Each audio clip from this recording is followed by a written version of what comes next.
Vice कैसे हो आप सब। मैं ठीक हूँ। बस आप बोल दीजिए। नाइस। तो मैं पढ़ने जा रहा हूँ एनसीईआरटी के अकॉर्डिंग। ये सेकंड चैप्टर है and that is acids bases and salts. Okay, and that is second chapter. Okay, तो ये चैप्टर क्यों पढ़ते हैं, ऐसा हमने लिख दिया तो ऐसे थोड़ी कि पढ़ेंगे। तो कोई चैप्टर का एक मीनिंग होता है अपने लाइफ में, और पढ़ाई भी ज़रूरत है that relates with our life. And चलिए समझते हैं। मेरे पास जो भी सब्सटेंसेस है घरों में, जैसे कोई चीज़ देखते हैं, लिक्विड हो, सॉलिड हो या गैसेस हो, ठीक। तो जनरली उसको हम लोग on the basis of acid base and salt उसको हम लोग सेग्रीगेट करते हैं, उसको डिवाइड करते हैं। कुछ ऐसे केमिकल नमकीन लगते होंगे, सॉल्टी इन नेचर, कुछ खट्टा लगता होगा, कुछ ऐसा बीटर लगता होगा, जैसे कि हम लोग करेला खाते हैं, ठीक। कभी प्याज लिए, कभी हम लोग नमक को लिए।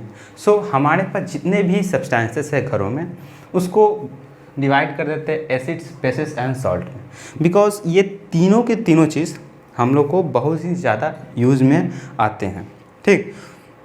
तो सबसे पहले हम लोग डिस्कशन करेंगे एसिड के ऊपर, और एसिड क्या होता है और उसकी क्या क्राइटेरिया है कि हम एसिड बोल सकते हैं, ये चीज़ को समझना है, ठीक है। देन हमारे बेस होंगे, आफ्टर लास्ट में सॉल्ट। तो एक चीज़ है कि हम लोग को समझना है, एक वर्ड होता है इंडिकेटर।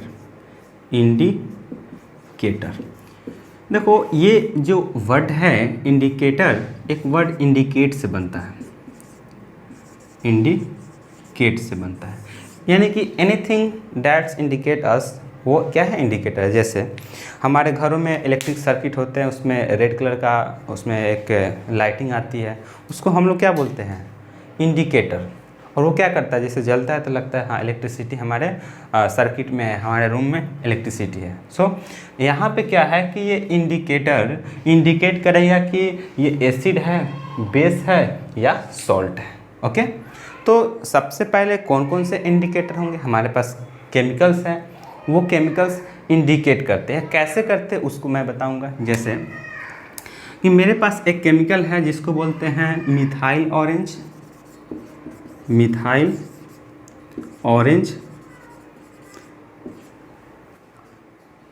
एंड दूसरा हमारे पास क्या है, फिनॉल थैलीन। ओके, फिनॉप्थैलीन।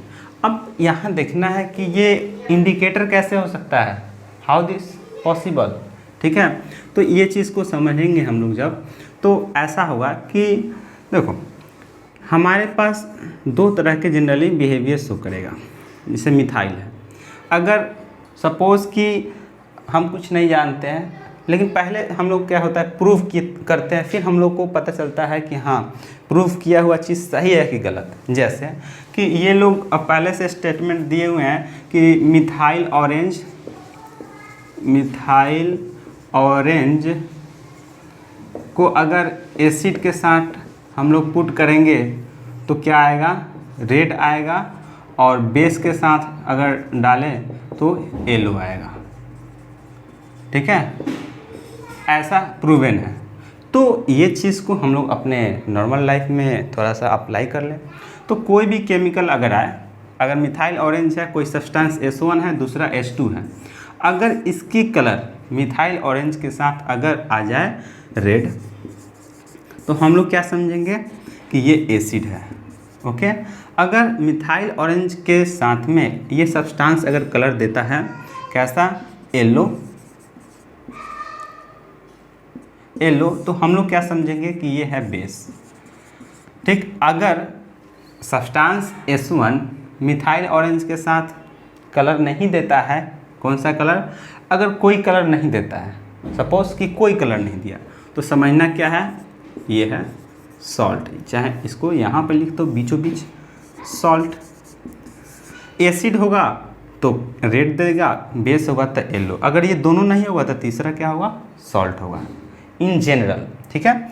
उसके बाद ये तो ऐसा रहा। अब यहाँ ये जो हमारे पास है फिनोल्फ्थेलिन मैंने जो लिखा, इसका क्या काम है, तो इसके पास भी देखो कैसा होता है। अगर इसके साथ थोड़ा सा अलग प्रॉपर्टी है कि अगर हम लोग क्या करते हैं कि ऐसे पहले प्रूवन है क्या कि अगर इसको एसिड के साथ में लेते हैं तो कलरलेस, और इसको अगर बेस के साथ में लेते हैं तो पिंक, ठीक, ऐसे प्रूवन है। मान लेते हैं ऐसे ही हुआ कि हमने कोई सब्सटेंस S1 ले लिया, दूसरा S2 ले लिया, और इसको एक बार फिनोल्फ्थेलिन के साथ डाला तो क्या हुआ कि हमारा कलरलेस आ जाता है, कलरलेस। तो हमने क्या बोला कि ये कलरलेस आया तो एसिड होना गारंटी है, क्या हो जाएगा, एसिड। और देखो कोई सब्सटेंस पता नहीं है पर डाले तो मेरा कलर आ गया कैसा, पिंक, तो ये सब्सटेंस को हम बोलेंगे कि ये सब्सटेंस क्या है, तो ये मोस्ट प्रॉब्ली हमारा बेस ही होगा, क्या होगा, बेस होगा। It is clear, yes, clear हो जाना ही है, इतना बेसिक है कि सबको समझ में आ जाएगा। अब है दूसरा चीज़ हमारा लिटमस, लिटमस पेपर। देखो थोड़ा सा हम आइडिया ले लेते हैं ये बनता कैसे है। देखो जो लिटमस पेपर है, सबसे पहले जानो कि ये लिटमस पेपर ये बनता है किससे, तो लाइकेन से। किससे, तो लाइकेन से। और लाइकेन एक लिविंग ऑर्गेनिज्म से बनता है, और एक नहीं दो की कॉम्बिनेशन होती है, एक अलगी होता है और दूसरा फंजाई होता है, ठीक है। और दोनों से मिलकर एक हम लोग पेपर बनाते हैं, दोनों डेड कर जाता है। एक्चुअली हम जो पेपर बनाते हैं ना तो डेड फॉर्म में रहता है, ठीक। तो अब हम लोग जब बनाते हैं एक पेपर तैयार करते हैं इससे, और वो कैसा होता है, पर्पल, ठीक है। और फिर इसको मॉडिफाई करते हैं red litmus and blue litmus, ठीक है। तो ये हमारा हो गया रेड लिटमस और ये ब्लू लिटमस। अब इसकी यूजेस थोड़ा सा समझ लेते हैं, कैसे यूज़ करते हैं, ठीक है। तो यहाँ पे अब पहले प्रूवन होता कैसा है वो हम लोग समझते हैं, उसके बाद हमारे घरों में कैसे इस्तेमाल करना है ये समझते हैं। देखा गया कि रेड लिटमस एसिड के साथ में, ठीक है, रेड लिटमस एसिड के साथ जब डालते हैं तो हम कोई कलर नहीं देता है, नो कलर, रेड का रेड ही रह जाता है, जस्ट कुछ नहीं चेंज, रेड का रेड रह जाएगा, नो कलर। अब इसके साथ अगर बेस यहाँ पे डालेंगे, यहाँ अगर बेस डालेंगे, ठीक है, बेस, ओके। तो अगर बेस डालते हैं तो यहाँ पे क्या हो जाता है कि ये कलर हो जाता है, ये तो कोई मतलब कि रेड से कोई दूसरे में नहीं कलर चेंज होता है। In sense, in that sense हमने लिखा है क्या, नो कलर। या फाइनली कह सकते हो कि रेड लिटमस पे कोई इफेक्ट नहीं आएगा। बेस डालोगे तो ये जो रेड लिटमस है ये ब्लू कलर में कन्वर्ट हो जाएगा, यानी ब्लू लिटमस में दिखने लगेगा, ठीक है। अब प्रूवन ये भी है कि अगर ब्लू लिटमस को अगर हम क्या करते हैं, अगर हम लोग ब्लू लिटमस को लाते हैं किसके पास, तो एसिड के साथ, ठीक है, तो ये कर देता है रेड कलर में। ये जो लिटमस ब्लू में हम लोग यहाँ से क्या किए, बेस डाल के ब्लू किए और फिर एसिड डालते हैं तो ये रेड लिटमस में कन्वर्ट कर जाता है। अगर इसके साथ हम लोग बेस लाते हैं तो बस वो जस का तस वैसा ही रह जाता है, पहले जैसा ब्लू का ब्लू ही रह जाएगा, no change in colour, no change in colour, okay. तो ये हमारा तो प्रूवन इस तरह से होता है। पर मान लेते हैं हमारे घर में भी बहुत ऐसे चीज़ है, थोड़ा सा चेक कर लेते हैं।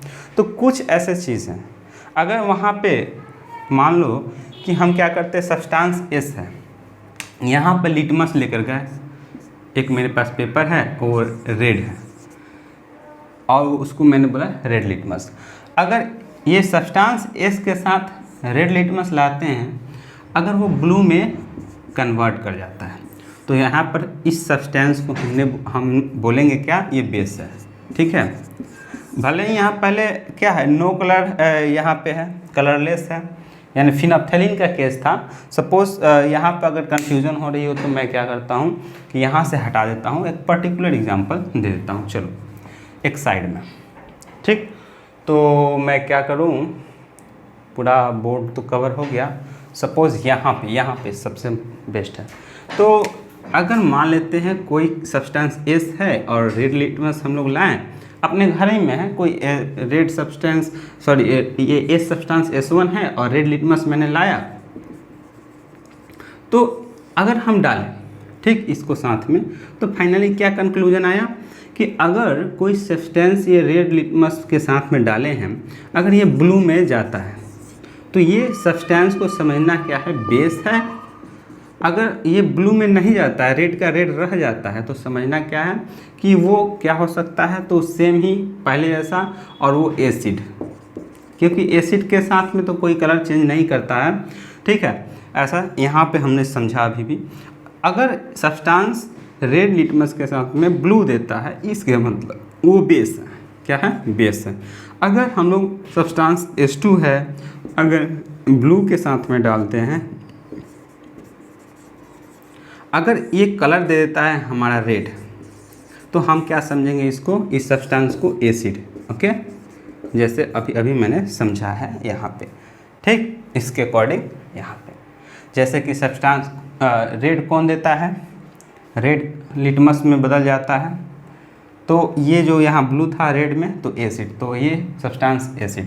यहाँ पे सब्सटेंस एस रेड लिटमस, यानी कि रेड लिटमस किधर गया, रेड, और यहाँ सब्सटेंस डाला एसिड, नो कलर चेंज। अगर बेस डाला तो यहाँ पे ये ब्लू हो गया, यहाँ पे ब्लू। सो ये सब्सटेंस क्या है, यहाँ पे ये वाला हमारा हो जाएगा बेस। समझ में आई बात?